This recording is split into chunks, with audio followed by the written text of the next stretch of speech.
Monsieur le sénateur, cher Vincent, Madame l'inspectrice de l'Éducation nationale, Mesdames et Messieurs les maires des communes voisines, chers amis, Monsieur le député suppléant, cher Igor, Mesdames et Messieurs les élus, Monsieur le directeur général délégué Atlante résidentielle entreprise des Maisons Marianne, cher Major Petiot, Mesdames et Messieurs les membres de la communauté éducative, chères Nauséennes, chers Nauséens. C'est avec émotion que nous posons aujourd'hui la première pierre de la future école des Closeaux-Verpré. C'est un moment fort, symbolique et profondément engageant pour l'avenir de notre commune. J'ai le plaisir de vous annoncer que nous respectons actuellement les délais prévus. Alors nous comptons sur vous, chers aménageurs Atlante AIC, pour poursuivre sur cette voie. Construire une école, c'est bien plus que bâtir un bâtiment. C'est ouvrir un lieu de savoir, de transmission, d'éveil et de partage pour nos enfants. C'est affirmer, en tant qu'élus, notre responsabilité de préparer l'avenir et de garantir aux générations futures les meilleures conditions d'apprentissage. Anticiper l'avenir de Nausée, c'est donc aussi veiller au bien-être des élèves, des enseignants et de toute la communauté éducative. Oui, nous avons été touchés le 18 octobre dernier lors de la soirée porte ouverte organisée par la commune, où nous avons dit au revoir avec une certaine nostalgie à l'ancienne école des Verpré. Pourtant, il fallait faire preuve de responsabilité, de lucidité. Ces bâtiments n'étaient plus adaptés, souffrant de passoires thermiques, de problèmes d'étanchéité et de réseau, sans oublier une restauration scolaire qui avait conservé son agrément jusqu'à fin 2024, sous réserve d'entamer les futurs travaux. Cela faisait déjà un certain temps que nous rénovions ces lieux, mais nous avons décidé d'agir en pensant avant tout à l'avenir. Convaincus de l'importance de ce projet pour notre village, nous avons assumé les 8 recours liés à ce dernier, qui nous auront finalement fait perdre près d'1 an et demi. Avec détermination, nous avons lancé un projet ambitieux et vital pour notre village. La reconstruction des écoles des Verpré et des Closeaux, l'extension du bâtiment petite enfance, la création de nouveaux espaces publics adaptés aux besoins des enfants, des enseignants, des familles et des habitants. L'éducation, nous le savons tous, est une priorité. Et ce projet en est une preuve concrète. Comme le disait Victor Hugo, ouvrez des écoles, vous fermerez des prisons. Ce n'est malheureusement pas l'actualité qui viendra me contredire. Ce quartier accueillera également 120 logements, dont 69 en résidence intergénérationnelle et 178 places de stationnement, dont 50 ouvertes au public. Il s'agit d'un projet cohérent et équilibré, pensé pour les Nauséens qui pourront en bénéficier en priorité. La résidence intergénérationnelle, attendue sous 3 ou 4 ans, permettra de tisser des liens entre générations. Elle favorisera les échanges, peut-être d'ailleurs avec les futures écoles. Le covoiturage automobile de la maison intergénérationnelle offrira aussi une plus grande autonomie et plus de sérénité aux résidents. Ces échanges sont précieux. Ils enrichissent nos aînés et enseignent aux plus jeunes le respect et la mémoire. Nous avons aussi pensé à l'environnement. 93 arbres seront plantés et les façades seront végétalisées. Les espaces extérieurs seront réaménagés avec des objectifs ambitieux en matière de qualité environnementale, de gestion des eaux de pluie et d'usage partagé. Le parvis, 2 cours oasis, une marmothèque pour les petits, tout a été pensé pour un cadre de vie durable, accueillant et agréable pour les familles. Le montant estimatif de la construction des écoles avoisine les 7,5 millions d'euros, financé par la cession de terrain et la participation d'aménageurs. L'idée étant d'arriver à une opération neutre financièrement pour notre commune. Nous repartons pour les 50 prochaines années.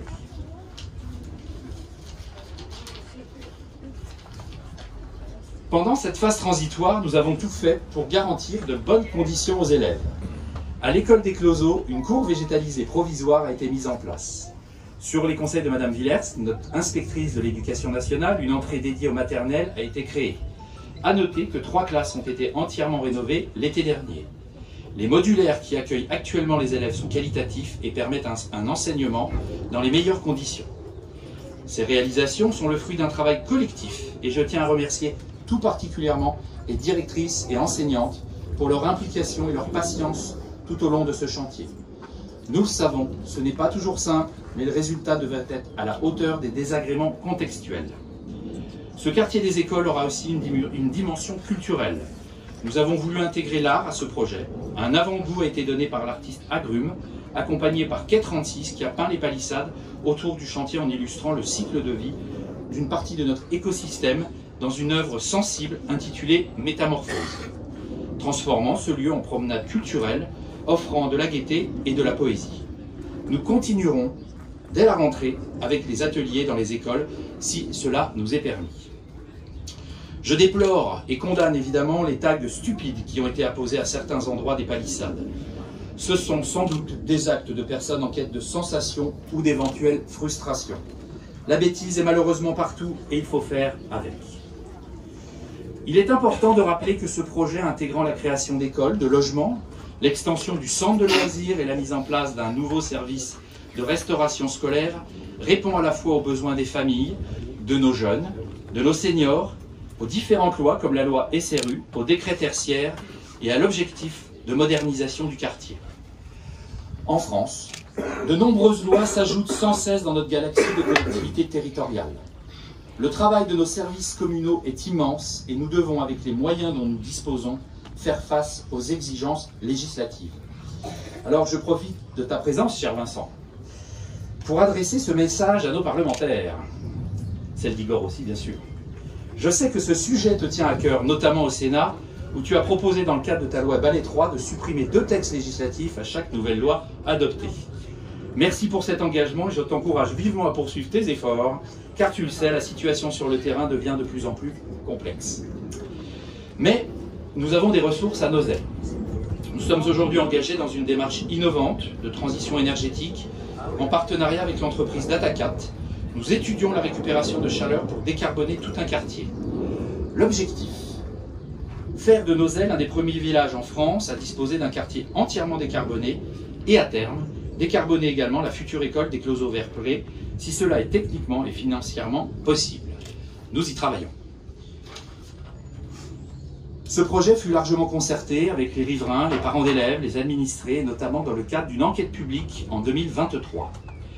Je tiens à remercier l'inspection académique, et donc plus particulièrement Madame Villers, qui nous a aujourd'hui toujours soutenus, l'ensemble de la communauté éducative de Nozay, les aménageurs Atlandaïc, notre partenaire Logabat, les services municipaux, les élus pour leur soutien, leur forte implication, et les riverains pour leur patience.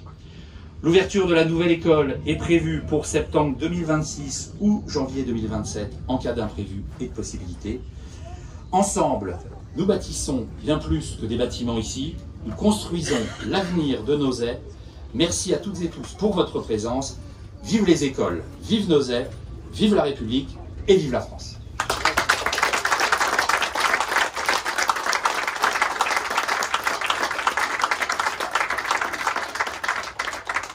Je vais laisser la parole à Igor Krikowski qui représente Madame la députée.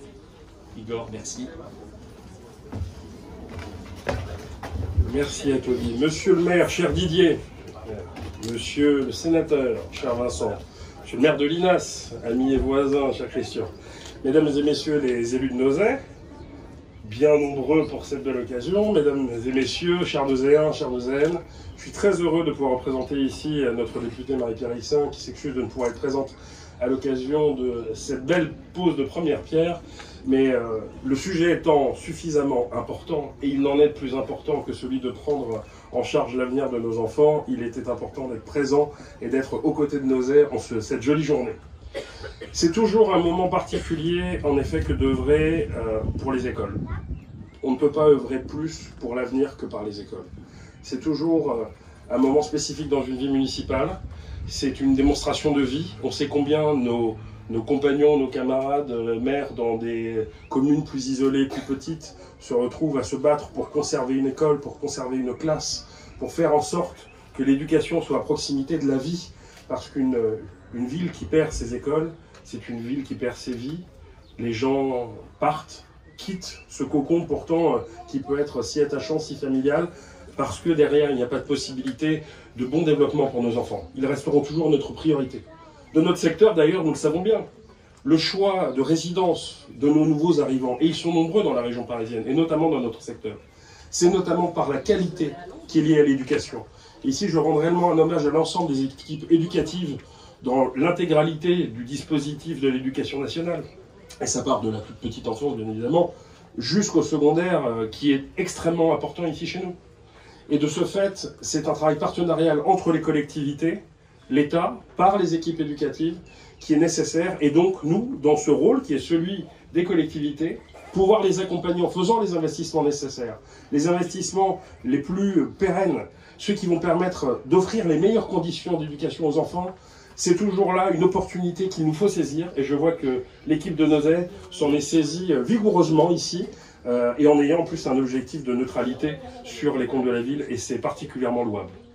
Ici, j'espère que nous aurons la chance de pouvoir voir des enfants qui vont s'épanouir, qui vont être heureux de pouvoir profiter de ces nouveaux équipements qui vont voir le jour. Et cette notion de lien avec l'intergénérationnel, elle est essentielle. Un des autres grands enjeux, et notre sénateur ici présent le sait particulièrement, c'est la question de l'allongement de la vie, de l'autonomie, du lien avec nos aînés. La vie se prolonge, mais encore faut-il qu'elle se fasse dans les meilleures conditions. Et ce lien avec les enfants, on voit combien il peut apporter dans cette construction de société que nous avons entre nous. Quand des jeunes enfants savent respecter leurs aînés d'emblée et qu'ils puissent bénéficier de leur sagesse, c'est tout de suite refaire société, et ils le font autrement, plus naturellement que nous les adultes. Peut-être que nous n'avons pas eu cette chance à leur manière. Je souhaite qu'ici ce soit un lieu d'exemplarité et de création de société. Et donc longue vie à ce beau projet, et que cette première pierre ne soit que le tout début d'une très belle aventure. Bravo à vous.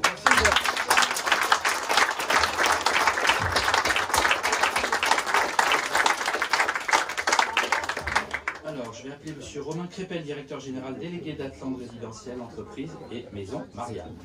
Je vous en prie. Monsieur le maire. Je ne vous vole pas votre discours. Tout va bien. Bonjour à tous. Monsieur le sénateur, monsieur le député, ou messieurs les députés, monsieur le maire, messieurs les élus des communes environnantes, madame l'inspectrice générale de l'éducation nationale, mesdames, messieurs, chers amis. Alors à titre personnel, c'est un moment assez particulier aujourd'hui, puisque c'est l'anniversaire des 6 ans de mon dernier enfant. Et quand on pose la première pierre d'une école, forcément, on pense aux enfants. Et donc ça me fait extrêmement plaisir d'être là parmi vous aujourd'hui. C'est évidemment avec une immense fierté et une profonde émotion qu'on se réunit aujourd'hui pour célébrer la pose de la première pierre d'un projet d'exception. Alors pour nous, chez Atlante, évidemment, on est concepteur de lieux de vie, vous l'avez rappelé par les logements, par les résidences intergénérationnelles, on est concepteur de lieux de travail, et notre métier c'est surtout d'accompagner les élus. Et je pense que ce projet, c'est vraiment la démonstration qu'on est capable d'accompagner les élus dans des projets complexes, qui intègrent ici des équipements publics avec du logement et une maison intergénérationnelle. C'est ce qu'on essaye de faire au quotidien. On ne fait rien évidemment seul, et j'en profite évidemment pour remercier l'ensemble des élus et l'ensemble des acteurs qui ont participé à la conception du projet. Vous l'avez dit, c'est un projet de long terme, réfléchi mûrement depuis 2023. C'est un projet en 2 phases, vous l'avez bien compris, puisqu'on vient réintégrer l'école actuelle sur la première phase de l'opération, qui permet de construire une résidence intergénérationnelle sur la 2e phase de l'opération. Donc on est sur des projets de 7 à 8 ans en général. Donc évidemment, sans le soutien des élus et de l'ensemble des partenaires, on ne sait pas faire. J'en profite évidemment pour remercier, même si je pense qu'ils ne sont pas présents, nos partenaires copromoteurs AIC et co-aménageurs de l'opération. Et les architectes, dont le métier est toujours extrêmement difficile, puisqu'il est jugé par la population, il sera jugé à la fin dans sa qualité, et il doit intégrer l'ensemble des besoins programmatiques. Alors quand on conçoit du logement, c'est des choses qu'ils ont l'habitude de faire. Quand on conçoit des écoles, il faut prendre l'ensemble des besoins de l'école, évidemment, et je pense que vous l'avez rappelé, le travail a été fait. Donc je les cite. Hugo Salin, qui est l'architecte de l'école, Franck Bouvier, qui est l'architecte de la résidence intergénérationnelle Maison de Marianne, et Pascal Salé, qui est l'architecte du bâtiment de logement. Vous l'avez vu en passant, je pense, et vous la voyez vous tous les jours, la fresque qui a été dessinée, c'est des choses qu'on aime bien faire sur nos projets, de se faire accompagner et de toujours lier l'art quelque part au bâtiment, surtout quand on s'inscrit dans des projets de long terme. Et l'artiste agrume, on l'avait choisi avec l'aide de Quai 36 parce qu'il est spécialiste un peu de l'illustration du rapport. Alors lui, il le traite de manière assez humble, du rapport entre l'homme et la nature. Et là, ici, le thème a été choisi, comme vous l'avez vu, plutôt évidemment sur la nature et sur l'évolution. Je remercie également Érigère, qui est le bailleur social de l'opération intergénérationnelle Maison de Marianne, et particulièrement son directeur général qui n'a pas pu malheureusement être présent, Stanislas Jobé-Duval, qui est un partenaire de longue date pour Atlante et qui nous accompagne sur un certain nombre de maisons intergénérationnelles, puisqu'il a lui aussi porter ce sujet d'avenir, hein, comme vous l'aviez rappelé tout à l'heure, et donc il nous accompagne régulièrement. Merci Monsieur le maire, évidemment pour votre vision, pour votre volonté, pour votre proximité, pour l'écoute dont vous avez fait part, et puis pour votre pugnacité, je pense, puisque vous l'avez rappelé, 8 recours, c'est jamais évident à traiter sur une opération, mais on y arrive évidemment en équipe. En parlant d'équipe, l'équipe Atlante est très peu représentée aujourd'hui, alors chacun a une bonne excuse, un baptême, un mariage, mais notre directeur technique Erwan Maba est présent aujourd'hui, et comme vous l'avez dit, le chantier a démarré à l'heure, et donc le chantier en général dans ces cas-là sera livré à l'heure. Je pense évidemment à l'ensemble des personnes qui vont travailler activement sur ce chantier, l'ensemble des chefs de chantier, l'ensemble des ouvriers, on les oublie régulièrement, mais eux ils vont pas monter des briques en Lego comme nous on va le faire, ils vont vraiment œuvrer au quotidien et j'espère qu'ils le feront bien, et en général on les sélectionne pour ça comme des vrais partenaires. Et puis pour finir, je pense que ce projet il rejoint bien les valeurs d'Atlante, qui sont des valeurs humaines, qui sont des valeurs de partage, et qui sont des valeurs proches de ce qu'on retrouve dans le sport quelque part, et on est d'ailleurs aussi mécène régulièrement dans le sport autour du partage. Merci à tous.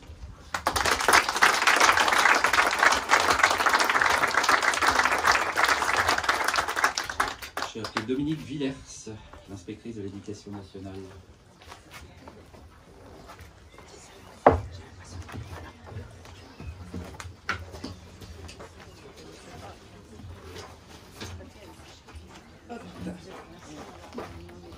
Oui. Inconvénient d'être petit. Merci. Alors, monsieur le maire, monsieur le sénateur, messieurs les maires, monsieur le député, excusez-moi, je crois que j'ai inversé.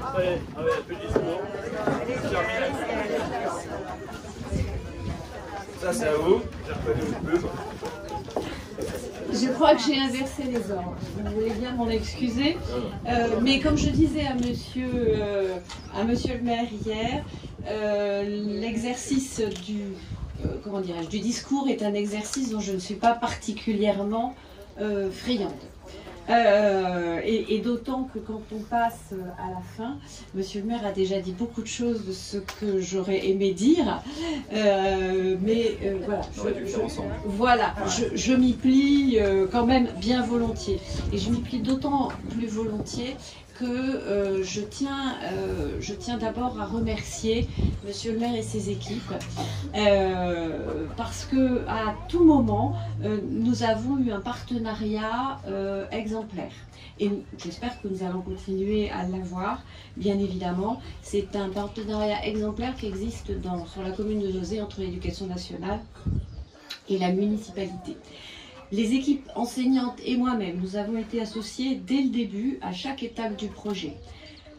Une reconstruction implique souvent bien évidemment des perturbations, tant pour les enseignants que pour leurs élèves, leurs parents, mais aussi parfois les riverains. J'ai eu vent de mécontentement parfois. Chaque fois, les difficultés, chaque fois qu'une difficulté s'est présentée, eh bien, nous apprécions le fait d'avoir été entendus et d'avoir été associés aux recherches de solutions. Il y en aura sans doute encore, bien évidemment, puisque le chantier n'est pas terminé, enfin, il ne fait que commencer, si je puis dire. Mais j'ai toute confiance en monsieur le maire et ses équipes pour que nous trouvions ensemble des solutions constructives dans l'intérêt de tous. Alors, sans vouloir assombrir ce moment qui doit être un moment heureux, je tiens toutefois à rappeler qu'une école est un lieu de vie, d'apprentissage, de sécurité et de bien-être. Or, l'actualité des dernières semaines nous a malheureusement montré le contraire dans des communes auxquelles nous n'aurions pas pensé. Ça ne peut pas arriver chez nous, ça arrive ailleurs. Hein. Et pourtant. À cet égard, je tiens à dire avec force que l'école de la République a besoin de la collaboration de tous. Qu'il s'agisse des enseignants, bien évidemment, des équipes municipales, des citoyens que nous sommes, des parents. Tout le monde doit faire œuvre d'école. pour soutenir l'école de la République. Et nous devons tous sensibiliser nos enfants, nos élèves, à la frontière entre le bien et le mal. Je déplore effectivement que ça soit fait de manière diverse. Et c'est toute la question des limites dont a besoin tout être humain. C'est profondément archaïque, cette question des limites. Donc en posant cette première pierre, gageons que nous saurons tous ensemble préserver un enseignement de qualité, mais également la sécurité qui est nécessaire pour apprendre sereinement, de manière à ce que la célèbre assertion de Victor Hugo qui a été citée par Monsieur le maire puisse continuer de rester vraie. Je terminerai en saluant le travail des équipes enseignantes. Sachez qu'elles ne comptent pas leur temps, leur énergie, pour être au service de vos enfants. Et à ce titre, elles doivent avoir tous mes remerciements. Et bien évidemment, je formule des remerciements à la municipalité qui veille à offrir à tous de bonnes conditions de travail.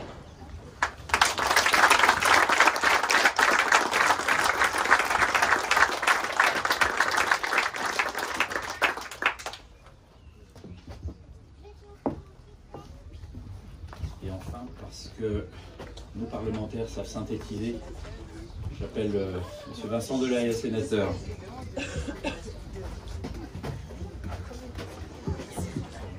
Merci mon cher Didier, monsieur le maire, mesdames et messieurs les membres du conseil municipal, messieurs les maires, cher Igor, cher Christian, monsieur le directeur, madame l'inspectrice, mesdames et messieurs, c'est avec un grand plaisir que je suis présent ce matin ici à Nozay. D'abord parce que j'ai toujours été bien accueilli à Nozay. Donc c'est vrai que c'est pas nouveau, ça fait longtemps, puisque Paul Raymond, à l'hommage duquel j'ai participé il y a quelques semaines ici, était très attaché à sa ville. J'ai beaucoup travaillé avec lui, je l'appréciais beaucoup et on a beaucoup échangé. Je sais qu'il était très attaché à l'amélioration de la qualité de vie sur Nozay, à son embellissement. Et je sais que cet amour de Nozay, il l'a transmis à Didier et à toute son équipe. Et je ressens la même chose quand on a pu parler avec Didier, parce que Didier est quelqu'un qui échange beaucoup, et notamment avec les parlementaires, et il essaie de prendre des conseils, échanger, et puis voilà. On a eu l'occasion d'échanger pas mal sur cette opération, sur différentes opérations. Et je sais qu'il a à cœur de rechercher ce qui est bien pour la commune. Et en l'occurrence, la reconstruction d'une école, c'est pas rien. C'est pas rien de dire, bah, écoutez, finalement, on va pas rénover cette école. Pour ma part, j'ai rénové pas mal d'écoles sur Massy, ville dont j'ai été maire pendant 22 ans. Et j'en ai ouvert aussi pas mal. J'étais contente de déposer les premières pierres, parce que je crois que c'est Igor qui le disait, mais c'est vrai qu'on est très sollicité souvent par des collègues qui se battent pour ne pas fermer de classe, qui se battent pour essayer de maintenir. Et quand on peut construire des écoles, c'est aussi effectivement préparer l'avenir d'un quartier, d'une commune. Donc je pense que c'est très important. Alors effectivement, travailler sur un projet comme celui-ci, c'est beaucoup de temps consacré. Bien sûr, travailler avec les ménageurs. J'ai d'ailleurs entendu de la part de la ménageur un engagement de livrer à l'heure. Hein, non seulement on pose la première pierre à l'heure, mais il va livrer à l'heure. Ça mérite d'être enregistré. Hein, parce que c'est pas toujours si facile que cela. C'est pas toujours si facile que cela à tenir. Mais et c'est vrai que souvent, quand on est maire et quand on est élu, on est embêté par beaucoup de textes. Didier en a parlé tout à l'heure, mais c'est vrai que moi je me suis attaqué au niveau du Sénat à des lois balais. Balais, c'est Bureau d'abrogation des lois anciennes inutiles. Donc on a beaucoup de textes anciens, donc j'ai déjà fait passer 2 lois balais. Je suis devenu presque le roi du balai. Mais je suis sur une 3e, mais je pense qu'il faut qu'on ait tous ça en tête, et surtout nos administrations, j'allais dire nos ministres, mais c'est souvent l'administration qui aussi rédige des textes, des circulaires, des règlements, des décrets, et que tout cela, au final, bien sûr, il y a toujours un objectif derrière ces documents, mais souvent ça entrave beaucoup l'action et le dynamisme que l'on peut avoir sur le terrain. Et puis, quand on monte un projet comme ça, on sait très bien qu'il y a beaucoup de concertations, de discussions qu'il faut avoir. Je sais que Didier les a eues ici. C'est pas toujours facile parce que tout le monde s'inquiète de ci, de ça, de la distance, de la hauteur, de la densité. Mais c'est des interrogations légitimes et il est normal aussi que l'on passe du temps sur cette concertation. C'est important. Et je sais que ça a été fait ici par Didier et par son équipe. Donc je les en félicite. Je souhaite bien sûr que cette école non seulement arrive à l'heure, mais puisse accueillir aussi de nombreux enfants. J'en vois ici, je vois quelques enfants ici, dont un footballeur et un bâtisseur. Mais je crois que c'est important bien sûr de penser aux enfants, de penser aux parents, parce que les parents ont une responsabilité éducative qui n'est pas facile à tenir, et puis bien sûr aux enseignants qui eux sont là pour instruire et qui ont aussi une tâche qui n'est pas toujours facile, comme l'a rappelé Madame l'inspectrice. Donc voilà, je suis vraiment très heureux, non seulement d'être à Nozay comme je le suis assez souvent, mais aussi de poser cette première pierre avec toute l'équipe municipale et Monsieur le maire, parce que c'est la promesse d'un bel avenir pour les jeunes Nozéens et Nozéennes, et pour leurs parents et leurs familles. En tout cas, c'est ce que je souhaite. Je souhaite beaucoup de réussite à l'ensemble des enfants et aux enseignants qui vont les accompagner aussi sur cette voie de la réussite. Voilà.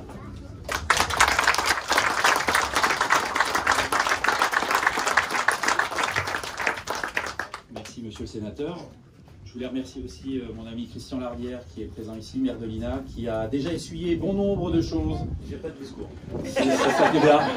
C'est ça qui est bien. C'est la synthèse de la synthèse. Mais tu as déjà vécu pas mal de choses effectivement dans ce sens-là aussi, donc merci d'être présent. Vous dire que nous allons aller poser cette première pierre, ce premier Lego qui est évidemment symbolique. Et par la suite, évidemment, vous êtes toutes et tous invités pour le pot de l'amitié en l'honneur de cette pose de la première pierre. Merci à toutes et tous pour votre présence.